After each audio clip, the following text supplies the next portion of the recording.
34រឿងយៈឈ្មោះនន្តិធ្វើគុណចំពោះសប្បុរសគុណមិនសាបសូន្យការកន្លងទៅហើយមានព្រះរាជាមួយព្រះអង្គសោយរាជសម្បត្តិក្នុងនគរអេតបុត្រថ្ងៃមួយព្រះរាជាបាននាំរាជសាវកាមានទៅពត់ព្រៃមួយកន្លែងដើម្បីចាប់មរឹកមកដាក់អាជ្ញាថាបើមរឹករត់ចាញ់រួចចំមុខអ្នកណាត្រូវយកអ្នកនោះដល់ជីវិតពេលនោះមរឹករត់ចាញ់រួចចំព្រះភ័ក្រព្រះរាជាក៏ស្ដេច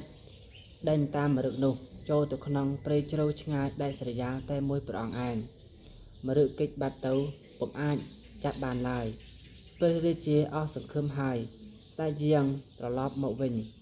ដល់ពាក់កណ្ដាលផ្លូវបានឃើញដើមជ្រៃធំមួយមានម្លប់ល្អក៏ចូលទៅសម្រាកព្រះកាយក្នុងទីនោះឯដើមជ្រៃនោះជាលំនៅរបស់នន្ទយៈដែលកាចរំពឹងរឿងរស់ជាទីបំផុតនន្ទយៈឬក៏យៈនន្តិបានឃើញហើយក៏ស្ទុះទៅចាប់ព្រះរាជាប៉ងនឹងហែកស៊ីប៉ុន្តែប្រជជនរបស់ព្រះអង្គថ្លៃយៈបែរជាសួរថាអ្នកជាអ្វីមកពីណាព្រះរាជាប្រាប់ថាយើងជាស្ដេចសោយរាជក្នុងនគរអេតបុត្រយើងដែងតាមមរឹកមកអស់កម្លាំងពេកបានជាចូលមកសម្រាកក្រោមម្លប់ជ្រៃនេះនន្ទយៈនិយាយថាឥឡូវនេះស្ដេចយាងចូលមកក្នុងអាណាខេត្តរបស់យើងត្រូវចាប់មហារាជបរិភពជាអាហារប៉ុន្តែបើមហារាជចេះនៅធัวមលតរៈធัวចូលសម្ដែងឲ្យយើងស្ដាប់យើងនឹងលែងឲ្យត្រឡប់ទៅនគរវិញបើមិនចេះទេនឹងបរិភពមិនខានព្រះរាជាទ្រង់មានព្រះតម្រេះថាមលតរៈធัวនោះខ្ញុំមិនចេះទេប៉ុន្តែមានអ្នកប្រាជ្ញនៅក្នុងនគររបស់ខ្ញុំចេះនន្ទយៈក៏អនុញ្ញាតឲ្យហៅអ្នកប្រាជ្ញមកសម្ដែងធัวនោះឲ្យស្ដាប់ទើបដាក់អាជ្ញាចំពោះព្រះរាជាថាបើហួសអំពី7ថ្ងៃមិនឃើញបញ្ជូនអ្នកប្រាជ្ញមកទេយើងនឹងស៊ីមនុស្សក្នុងនគររបស់ព្រះអង្គទាំងអស់ព្រះរាជាព្រមតាមហើយស្ដេចយាងចូលទៅព្រះរាជធានីកាលនោះព្រះសម្ពុទ្ធបរមគ្រូទ្រង់សោយព្រះជាតិក្នុងត្រកូលមហាសេដ្ឋីនានគរអេតបុត្រនោះព្រះនាមថនជ័យបណ្ឌិតមានប្រជជន7ឆ្នាំជាអ្នកប្រាជ្ញចម្បងក្នុងលោកកិត្តិស័ព្ទរបស់ព្រះអង្គក៏ផ្សាយទូទៅពេញនគរទាំងមូលចំណែកខាងព្រះរាជាបានចូលទៅដល់ព្រះរាជានិវេសហើយក៏ប្រជុំអ្នកប្រាជ្ញច្រើនរូបមានឧជកសេនាបតីជាដើមឲ្យសម្ដែងមលតរៈធัวថ្វាយព្រះអង្គអ្នកប្រាជ្ញទាំងនោះគ្មានអ្នកណាចេះមួយឡើយទើបព្រះរាជាមានព្រះតម្រេះថាបើអ្នកទាំងអស់គ្នាមិនចេះយ៉ាងនេះជីវិតរបស់យើងនិងអ្នកនគរទាំងមូលនឹងវិនាសអស់ឥតសល់ព្រោះយើងបានសន្យានឹងនន្ទយៈថាបើដល់ថ្ងៃជាគម្រប់7ហើយមិនឃើញមានអ្នកប្រាជ្ញចូលទៅសម្ដែងធัวឲ្យស្ដាប់ទេនឹងប្រគល់អ្នកនគរទាំងអស់ឲ្យជាចំណែករបស់វាពេលនោះអ្នកប្រាជ្ញម្នាក់ក្រាបទូលព្រះរាជាថាមលតរៈធัวនោះក្រែងតែធនជ័យកុមារទើបចេះឧជកសេនាបតីជាមនុស្សឥច្ឆាក្រែងធនជ័យកុមារប្រសើរជាងខ្លួនក៏ទូលថាវាគ្មានចេះដឹងអ្វីទេកូនក្មេងទើបនឹងកើត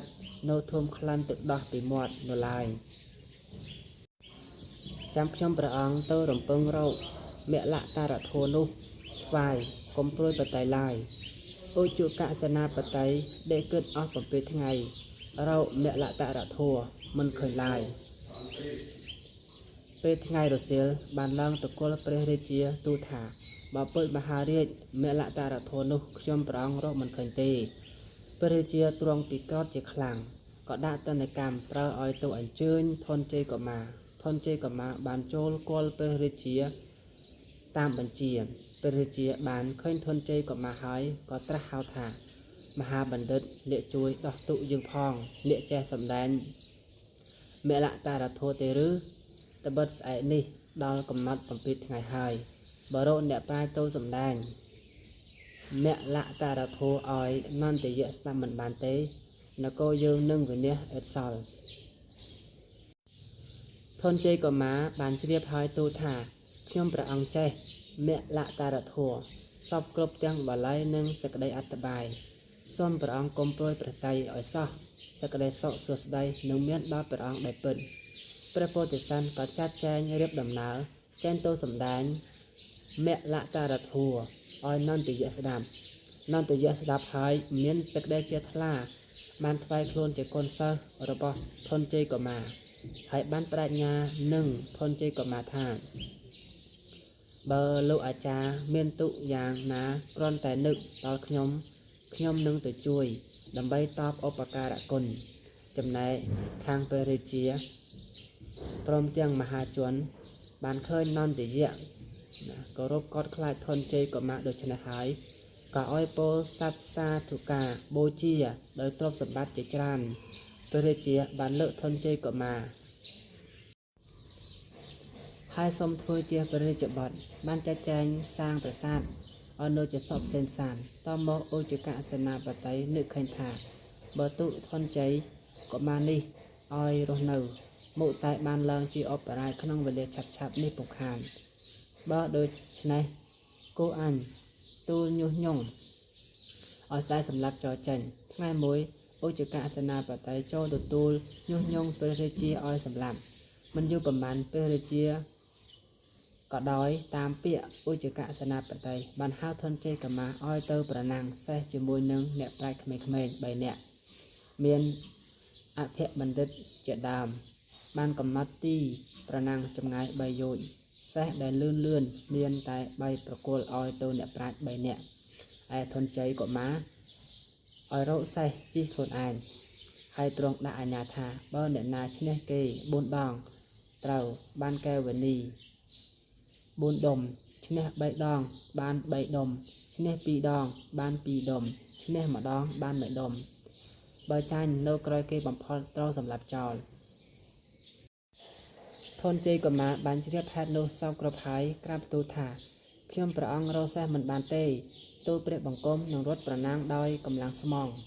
ជាមួយនឹងបណ្ឌិត3នាក់ដែលជិះសេះលឿនព្រះរាជានិងឧចកសេនាបតីលើដូច្នេះហើយលើកសង្ឃឹមថានឹងបានសម្លាប់ធនជ័យកុមារដែលពិតហើយមានព្រះរាជាអង្គការថាស្រួលហើយបណ្ឌិតអ្នកទៅប្រណាំងចោះព្រះពោធិសត្វចុះពីដំណាក់ចូលទៅកាន់ទីប្រណាំងគិតក្នុងព្រះតែថាអញមានឧបការៈគុណលើស្ដេចឥឡូវស្ដេចបែរជាប្រទុះអញវិញទើបលើកដល់នន្ទយៈជាសិស្សនន្ទយៈក៏មកដល់ភ្លាមតែមិនអោយអ្នកណាមើលឃើញឡើយធនជ័យកុមារនិយាយប្រាប់យៈថាឥឡូវនេះព្រះរាជាប្រាថ្នានឹងសម្លាប់យើងហេតុនេះអ្នកជួយយើងក្នុងការប្រណាំងនេះផងនន្ទយៈប្រាប់ថាសូមលោកអាចារ្យកំព្រួយខ្ញុំជួយឲ្យបានជ័យជំនះដោយពិតនិយាយយ៉ាងនេះហើយក៏និមិត្តខ្លួនធំខ្ពស់ក្រៃលែងយកដៃធនជ័យកុមារឲ្យអង្គុយពេលលើបាតដៃហើយបំបាំងខ្លួនមិនឲ្យអ្នកដតីមើលឃើញឲ្យឃើញតែរូបធនជ័យកុមារដល់ពេលបើសម័យប្រឡងគេវាយកងឡើងមហាជនទាំងអស់ស្រាប់តែឃើញធនជ័យកុមារពេលភ្នែនអីដល់អាកាសអណ្ដែតលឿនជ្រាវជ្រៃអេតឧបមាអ្នកជិះសេះទាំង3នាក់ទៅតែទៅដល់ពាក់កណ្ដាលទីធនជ័យកុមារទៅមកបាន4បកយកកែវមណីអស់ទាំង4ដុំអ្នកជិះសេះ3នាក់ក៏ចាញ់ធនជ័យកុមារមហាជនបានស្រេះឲ្យពោសັບសាទុកាជាខ្លាំងស្ទើរស្រុតផែនដីព្រះរាជាក៏ខានសម្លាប់ទៅថ្ងៃក្រោយព្រះរាជាបានប្រគល់រាជសម្បត្តិដល់ធនជ័យកុមារឲ្យសោយរាជក្នុងនគរឥន្ទបតនោះ